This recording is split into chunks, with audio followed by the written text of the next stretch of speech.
Nothing is hard in this world if you dare to scale the heights by the Kites Editorial Committee.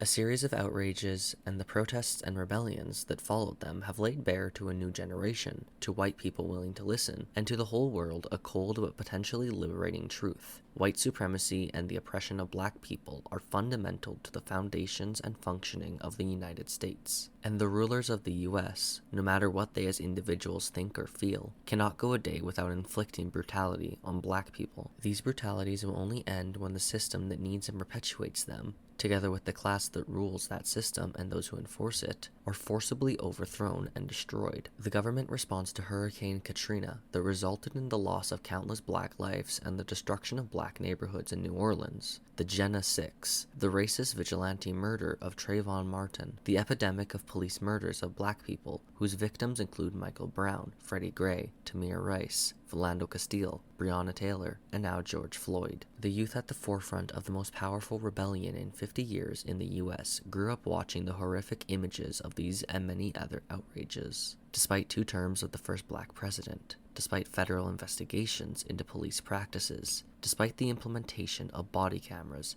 implicit bias training, and other bullshit police reforms that have changed nothing, and the election of numerous progressive politicians to city governments, promising to remedy injustices, who would then implement draconian curfews and repression in response to a righteous rebellion. And to all this, the miserable failure of the bourgeois state to meet the health needs of the people during the COVID-19 pandemic, and the many unnecessary deaths on the system's hands as a result. And the tinder was laid out for an explosion of resistance. What started in Minneapolis and included the beautiful sight of that city's 3rd police precinct burning to the ground quickly spread like wildfire to virtually every city, large and small, across the US, far exceeding the previous inspiring examples of Ferguson in 2014 and Baltimore in 2015. The defiance of these rebellions, especially of the proletarian youth at the forefront of them, in the face of vicious police repression, is an exciting display of mass combativity rarely seen in the US. The rebellions have already achieved great results. Criminal charges filed against murderous and brutal police,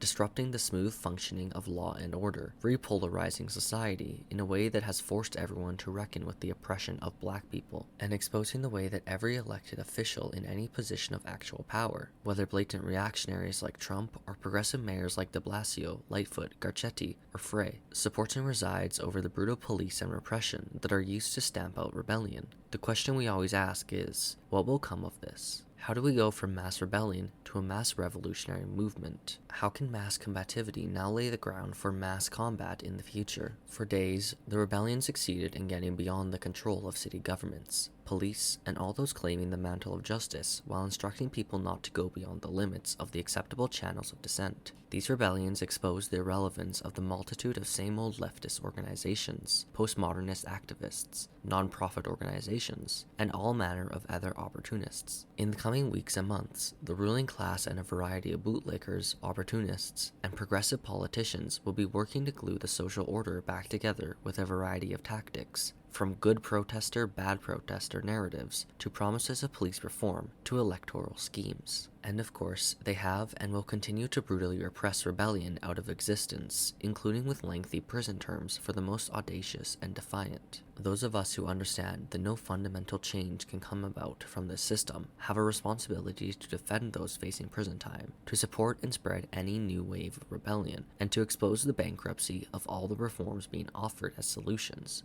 and all the attempts to suppress this rebel spirit with the right ways to protest. On a deeper level, we have a responsibility to build the organized forces for revolution, seizing on the favorable conditions created through struggle to recruit revolutionary cadre and develop widespread consciousness of the need for revolution. For the rebellions have also exposed the fact that no serious and sizable revolutionary organization exists within the US capable of providing leadership during a nationwide rebellion, and through the twists and turns of the struggle that will follow it, never mind exponentially expanding the organized forces for revolution during this moment. To give a concrete example, no revolutionary organization is in a position to send dozens of trained cadre to Minneapolis this summer and conduct widespread social investigation in the neighborhoods that went up in the flames of resistance, recruit rebel youth into a communist youth organization, and leave behind powerful mass revolutionary organization in proletarian neighborhoods. In sum, the rebellions are great. The state of the subjective forces for revolution in the US is pathetic. It is this contradiction we need to work urgently to resolve, and the people and organizations behind Kites do not think of ourselves as being outside of this problem. Mao explained the process of rebellion and the development of revolutionary consciousness in this way. First, people fight back, then they seek out philosophy. As the rebels who took history into their own hands seek out philosophy, what will they find? Radical sounding but empty rhetoric, such as the fantasy of abolishing police and prisons without the revolutionary military defeat and destruction of the bourgeoisie's state power. The pragmatic logic behind electoral schemes to get progressive district attorneys and city council members elected who never wind up achieving anything more than the most paltry reforms. Postmodernist identity politics that insist on viewing the world from your identity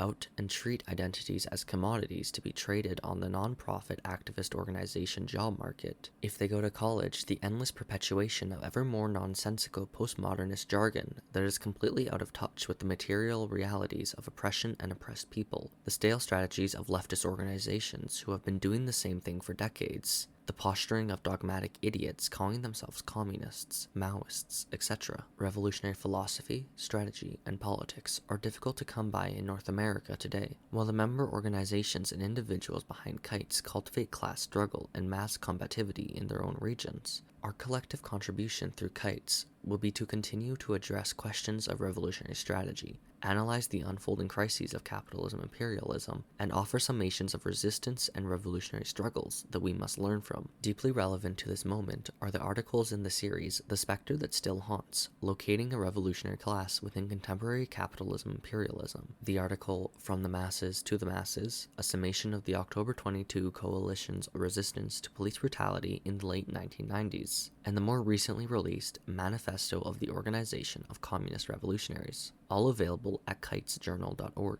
We look forward to being in dialogue with others attempting to dig into the challenges of building a revolutionary movement and communist organization and connecting revolutionary theory with all those hungry for it in the wake of the rebellions. The last point about connecting revolutionary theory with rebel youth is especially important if we do not wish to see a repeat of what happened after the previous rebellions. Let's briefly recap. Powerful rebellions by black proletarians in response to police killings in Ferguson in 2014 and in Baltimore in 2015 punctuated and inspired the exponential expansion of growing protests against police and vigilante killings of black people, as well as forcing widespread debate on the systematic oppression of black people. In the wake of these rebellions, the voices that got media attention, funding, and leadership claims were by and large careerist non-profit sector activists, while black proletarian organizers with roots in the neighborhoods most under the gun of police violence were at best ignored and at worst assassinated, as in the case of Darren Seals and Ferguson. The bourgeois political establishment was somewhat successful at channeling the resistance into electoral schemes, faith in federal government intervention, and reforms that never got to the root of the problem. Performative wokeness on social media often overshadowed real resistance. Lots of mediocre PhD dissertations about the Black Lives Matter movement were written by grad students eager to show off their social justice credentials and ability to trade in postmodernist jargon, and for the most part, the many activists generated by the protests preferred the safety of their woke social cliques to the challenges of going to the people most affected by police brutality, learning from and integrating with them, and developing mass organizations and revolutionary consciousness among the people. The mass rebellions that began the summer of 2020 are an urgently needed rupture with this state of affairs. While powerful nationwide rebellions are not the same thing as the revolutionary overthrow of bourgeois rule, they do give more than a hint that revolution is possible in the heart of US imperialism. For they demonstrated that phalanxes of militarized police used to beating and murdering black people with impunity could get knocked on their asses, literally and figuratively, when people stand up to them, and even the deployment of National Guard troops could not easily re-establish order. They showed that the audacity,